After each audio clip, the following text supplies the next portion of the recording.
I think it's another extension of their soft power and basically using the diplomatic channels, the DOJ to basically weaponize U.S. laws globally. You know, they want to use this as an extension of the U.S. government across the planet, and that's kind of what the war on terror also did, right? It gave them an excuse to just go anywhere they like, kidnap people, you know, kill them, etc. Over the last literally 15 years or 20 years, the United States has been withdrawing itself from every international court or oversight judicially.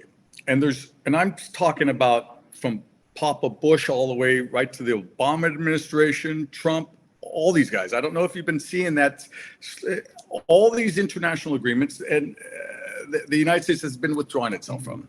Mm-hmm. There's a reason behind that. Because they don't want oversight by any international court.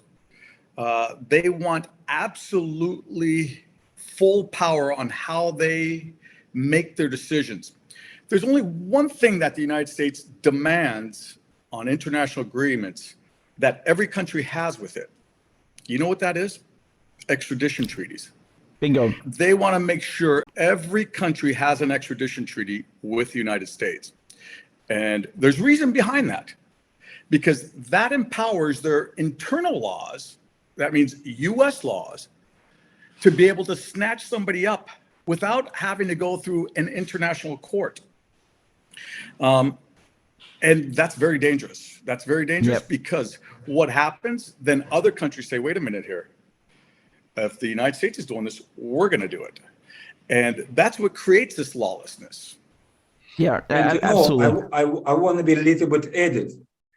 U.S. government static is not right now, not decades ago. It's starting a long time ago. If you remember, right now prisons in the Cuba, in the Guantanamo Bay, how many people right now sits? And all these people never was extradited, have never legal procedure, nothing, zero. He was kidnapping around the world. Either Russian, Afghanistan, Iraq, Pakistan citizenship is no matter from here, from what sides. He was kidnapping, and these people, nothing have extraditions, don't have due process rights, don't have legal rights, have nothing, zero. It's a more important point. It's not starting not decades ago. It's starting long time ago. Mm-hmm. And the U.S. government, I knew he's testing all world, how he's reacting, and they very like it, how to react right now Russian government, and before acting China, whereas Canada arresting one girl from the Huawei, one of director of the Huawei, yes, and try to extradite to the United States. What is China did? China exactly arresting 2 or 3 Canadian citizenship and prosecute for the life or death penalty. And after this one, what is doing? Immediately gives this girl free. You see how that creates this lawlessness, Richard? I mean, that's exactly what happens.